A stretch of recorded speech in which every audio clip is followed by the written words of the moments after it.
ನಮಸ್ಕಾರ. ನನ್ನ ಹೆಸರು ಮಂಜುನಾಥ್ ಶಿಗ್ಗಾವ್ ಅಂತ, ಕೆರನ್ ಆರ್ಗ್ಯಾನಿಕ್ ಪ್ರೈವೇಟ್ ಲಿಮಿಟೆಡ್, ರಾಣೆಬೆನ್ನೂರಿಂದ. ನಾವಿವತ್ತು ಕಬ್ಬು ಬೆಳೆಗಾರರಾದಂಥ ನಮ್ಮ ರೈತರನ್ನ ಅವರ ಅನುಭವವನ್ನು ಹಂಚ್ಕೊಳಕ್ಕೆ ಬಂದಿದ್ದೀವಿ. ನಮಸ್ಕಾರ ಶಿವಲಿಂಗಪ್ಪ ಅವರೇ. ನಮಸ್ತೆ. ನಿಮ್ಮ ಊರ ಹೆಸರು? ನಮ್ಮೂರು ಹನಗಲ್ ತಾಲೂಕು ಶಿಗೇಳಿ, ಎಷ್ಟು ಜಿಲ್ಲೆ. ಎಷ್ಟು ವರ್ಷದಿಂದ ಕಬ್ಬು ಬೆಳೀತಾ ಇದ್ದಾರೆ? ಈಗ 2-3 ವರ್ಷದಿಂದ ಬೆಳೀತಾ ಇದ್ದಾರೆ. ಕಬ್ಬು ಬೆಳೀತಾ ಇದ್ದಾರೆ. ಇದು ಯಾವ ವೆರೈಟಿ? ಇದು ನೇತ್ರ ರೀ. ನೇತ್ರ. ಇದನ್ನು ನೀವು ಯಾವಾಗ ನಾಟಿ ಮಾಡಿದ್ರಿ? ಜನವರಿ ಫೆಬ್ರವರಿ ಮಾಡಿದ್ವಿ. ಫೆಬ್ರವರಿ ಮಾಡಿದ್ವಿ. ಹೌದಾ? ಈಗ ನಮ್ಮ ಕೆರನ್ನದ ಯಾವ ಉತ್ಪನ್ನವನ್ನು ನೀವು ಕಬ್ಬಿಗೆ ಬೆಳೆಸ್ತಾ ಇದ್ದೀರಾ? ಈ ಸರ ಈ ಒಂದು ತಿಂಗಳು 2 ತಿಂಗಳು ಬಿಟ್ಟರೆ ಸರ್, ಇದರ ಕಬ್ಬು ಒಂದು ಚೀಲ DAP ತೊಗೊಂತವ್ರಿ. 2 ಚೀಲ 10-26 ರೀ. ಅದ್ರಾಗ ಮಿಕ್ಸ್ ಮಾಡ್ತಾವ್ರಿ. ಇದನ್ನ 2.5 ಲೀಟ್ರ್. ಯಾವುದು? ಕೆರನ್ ಓರಿಕ್ಯಾನನ್ನು ಇವರು ಗೊಬ್ಬರದ ಜೊತೆಗೆ ಮೊದಲನೇ ಬಾರಿ 2 ಚೀಲ 10-26, 1 ಚೀಲ DAP ಗೊಬ್ಬರ ಕೊಟ್ರೆ ಅವಾಗ 2.5 ಲೀಟ್ರನ್ನು ಇದನ್ನು ಬಳಸ್ಯಾರ. ಅದನ್ನು ಬಳಸಿ ಮತ್ತೆ ಎಷ್ಟು ದಿವಸಕ್ಕೆ ಮತ್ತೆ ಈ ಓರಿಕ್ಯಾನನ್ನು ಬಳಸಿದೆ? ಮತ್ತು ಒಂದು ತಿಂಗಳು 1.5 ತಿಂಗಳು ಬಿಟ್ಟು ಮತ್ತು ಎರಡನೇ ಮೇ ಗೊಬ್ಬರ ನಾವು 1 ಚೀಲ DAP ರೀ, ಮತ್ತು 10-26 2 ಚೀಲ 10-26 1 ಚೀಲ ಕಲಿಸಿರಿ, ಮತ್ತು 15. ಹೌದಾ? ಹಂಗಾರೆ ಒಟ್ಟು ಇದನ್ನು ಎಷ್ಟು ಬಾರಿ ಬೆಳೆಸಿರ ನಮ್ಮ ಓರಿಕ್ಯಾನನ್ನು? 2 ಬಾರಿ ಬೆಳೆಸಿರಿ. 2.5 ಲೀಟ್ರ್ 2 ಬಾರಿ. 1 ಎಕರೆಕ್ಕೆ 5 ಲೀಟ್ರ್ ಓರಿಕ್ಯಾನನ್ನು ಬಳಸಿರಿ. ಆಮೇಲೆ ಇದಕ್ಕೆ ಗೊಬ್ಬರ ಯಾವ ರೀತಿ ಗೊಬ್ಬರ ಕೊಟ್ರಿ? ಎಷ್ಟು ಬಾರಿ ಕೊಟ್ಟಿದೆ?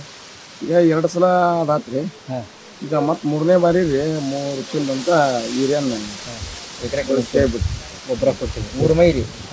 3 ಮೈ ಕೊಟ್ಟಿರಿ. ಆಮೇಲೆ ಈಗ ಪ್ರತಿ ವರ್ಷ ಈ ಕಬ್ಬಿಗೂ ಈ ಓರಿಕ್ಯಾನ್ ಹಾಕಕತ್ತ ಮೇಲೆ ನಿಮ್ಗೇನು ಬದಲಾವಣೆ ಕಂಡಿದೆ ನಿಮ್ಮ ಕಬ್ಬಿನಾಗ? ಅಷ್ಟು 40 ಟನ್ ಬರೋರಿ. ಇದನ್ನ ಓರಿಕ್ಯಾನ್ ಬೆಳೆಸೋದಕ್ಕಿಂತ ಮತ್ತು ಚಲೋ ಇದು 60-50 ಮಟ್ಟ ಮಾಡಿ 50 ಮಟ್ಟ. ಇದನ್ನು ಯಾರಿಂದ ನಿಮಗೆ ಪರಿಚಯ ಆಯ್ತು ನಮ್ಮ ಕೆರನ್ ಉತ್ಪನ್ನ ಬಳಸೋಕೆ? ನಿಮ್ಗೆ ಯಾರು ಮಾಹಿತಿ ಕೊಟ್ಟರು? ಬೆಟಗೇರಿ ರಾಜಣ್ಣಾರ ಬೆಳೆಸಿದ್ರಿ. ಫಸ್ಟ್ ಅವ್ರು ಹಾಕಿ ಬೆಳೆಸಿದ್ರಂದ್ರಿ, ನಿಮ್ಗೆ ಹೇಳಿ. ಅದಕ್ಕೆ ಅವರು ನಮ್ಗೆ ಏನೋ ನಿಮ್ಮ ನಂಬರ್ ಕೊಟ್ರಿ. ಅದಕ್ಕೆ ನಾವು ನಿಮ್ಗೆ ಕಾಂಟ್ಯಾಕ್ಟ್ ಮಾಡಿ ತರಿಸಿ. ಒಟ್ಟು ಎಷ್ಟು ನಿಮ್ದು ಕಬ್ಬು ಬೆಳೆದ ಕ್ಷೇತ್ರ ನಿಮ್ಗಿಲ್ಲಿ? ನಮ್ದು ಅಷ್ಟೇ. ನಿಮ್ದು ನೀವು 10 ಎಕರೆಗೂ ನಮ್ಮ ಓರಿಕೆಯನ್ನು ಬಳಸ್ತೀವಿ. ಇಳುವರಿ 50 ಟನ್ ಮಟ್ಟ ಇದೆ. ಈಗ ಬೇರೆಯವ್ರಿಗೂ ನಿಮ್ಗೆ ಏನು ವ್ಯತ್ಯಾಸ? ಎಷ್ಟು ಟನ್ ವ್ಯತ್ಯಾಸ ಐತಿ? 15 ಟನ್ 10 ಟನ್ ಎವರೇಜ್ ನಮ್ದು ಜಾಸ್ತಿ ಐತಿ. ಈ ಓರಿಕೆನನ್ನು ಕಬ್ಬಿ ಅಲ್ದ ಮತ್ತೆ ಎದಕ್ಕೆ ಬಳಸಿರಿ ನೀವೀಗ? ಭತ್ತಕ್ಕೆ ಬೆಳೆಸಿವ್ರಿ, ತೋಟಕ್ಕೆ ಬೆಳೆಸಿರಿ. ತೋಟಕ್ಕೆ ಬೇರೆ ಕೆರನ್ ಉತ್ಪನ್ನ ಬಳಸಿರಿ, ಭತ್ತಕ್ಕೂ ನಮ್ಮ ಓರಿಕೆನನ್ನು ಬಳಸ್ತಾ ಇದ್ದೀವಿ. ಅದಕ್ಕೆ 1 ಎಕರೆಗೆ ಎಷ್ಟು ಓರಿಕೆನ್ ಬಳಸಿರಿ? ಅದಕ್ಕೆ ಭತ್ತಕ್ಕೆ 1 ಎಕರೆಗೆ 1 ಸಲ ರೀ ನೆಟ್ಟಿ ಹಚ್ಬೇಕ್ರಿ. 2.5 ಲೀಟ್ರ್. ಅದು ಹೆಂಗೆ ನಿಮಗೆ ಭತ್ತದಾಗ ಓರಿಕೆನ್ ಏನು ನಿಮಗೆ? ಭತ್ತ ರಿಸಲ್ಟ್ ಚೆನ್ನಾಗೈತಿ. ಕಾಟ ಗೀಟ ಭತ್ತ ಚಲೋ ಓರಿಕೆಯನ್ನು ಭತ್ತಕ್ಕೂ ಸಹ ಬಳಸ್ಬೋದು ಮತ್ತು ಕಬ್ಬಿಗೂ ಬಳಸ್ಬೋದು. ಈಗ ಇಲ್ಲೇ ಅವರ ಪಕ್ಕದಲ್ಲೇ ಇನ್ನೊಬ್ರು ಇದಾರೆ, ಸಂಜೀವ್ ಅಂತೇಳಿ. ನಮಸ್ಕಾರ ಸಂಜೀವ್. ನಮಸ್ಕಾರ. ನೀವೇನಾರು ನಮ್ಮ ಓರಿಕೆನನ್ನು ಬಳಸಿರಾ? ಇಲ್ರಿ, ಬಳಸಿಲ್ಲ. ಅವ್ರು ಬಳಸಿದ್ ನೋಡೇ ನಾವು. ಆದ್ರೆ ನಮ್ಗಿಂತ ಹೆಚ್ಚು ಇಳುವರಿ ಬಂದಾವ್ರಿ. ಅವರು ಕಾಟ ಬಂದವು, ಕಾಳು ಹಂಗ ಪಿಂಡ್ ಕಾಣವು, ಕಾಳು ವೇಟ್ ಬಂದತ್ರಿ. ಕಾಳು ಅವರು ಕಲ್ಲರ್ ಭತ್ತ.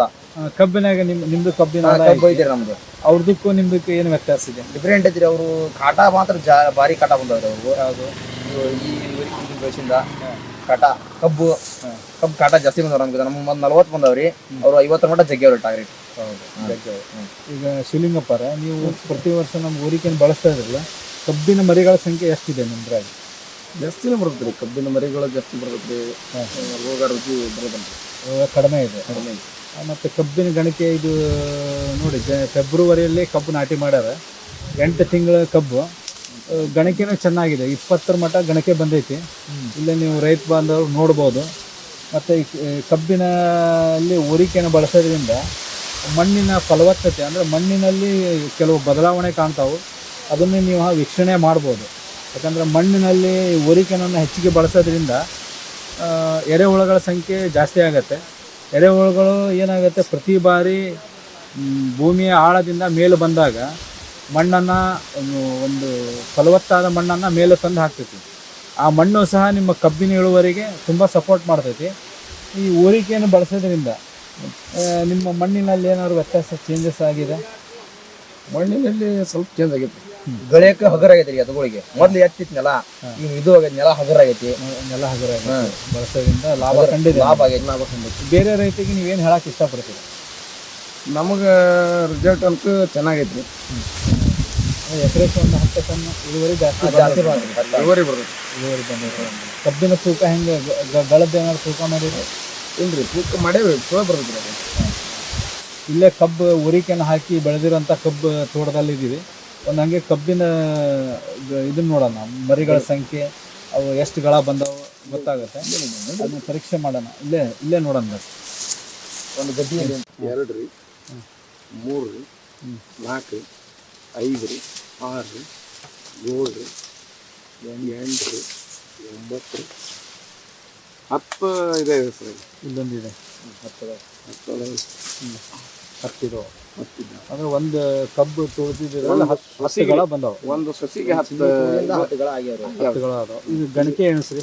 1 ರೀ, 2 ರೀ, 3 ರೀ, 4 ರೀ, 5 ರೀ, 6 ರೀ, 7, 8, 9, 10,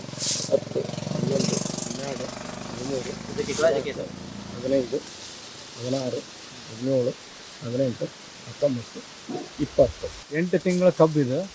21 ಗಣಿಕೆ ಬಂದಿದೆ. ಇದಕ್ಕೆ ಇನ್ನೂ 2 ರಿಂದ 3 ತಿಂಗಳ ಅವಧಿ ಟೈಮ್ ಇದೆ. ಇನ್ನೂ ಟೈಮಲ್ಲಿ ಇನ್ನೂ ಹೆಚ್ಚು ಕಬ್ಬು ಬೆಳವಣಿಗೆ ಆಗತ್ತೆ, ಗಣಿಕೆನೂ ಜಾಸ್ತಿ ಬರ್ತೈತಿ.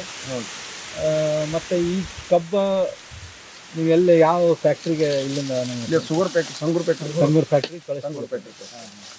ಅಲ್ಲಿ ಏನಾರ ನಿಮ್ಮ ಕಬ್ಬಿಗೆ ಏನಾರ ಅವರು ಕಬ್ಬಿಗೆ ಪ್ರಶಂಸೆ ಮಾಡ್ಯಾರ? ಖುಷಿ ಪಡ್ತಾರೆ. ಅಲ್ಲಿ ಹೇರ್ಕೊಂಡು ಹೋಗಿರ್ತಾವ್ರಿ, ಕಬ್ಬು ಭಾರಿ ಚೆನ್ನಾಗೈತಿ ಅಂತಾರೆ.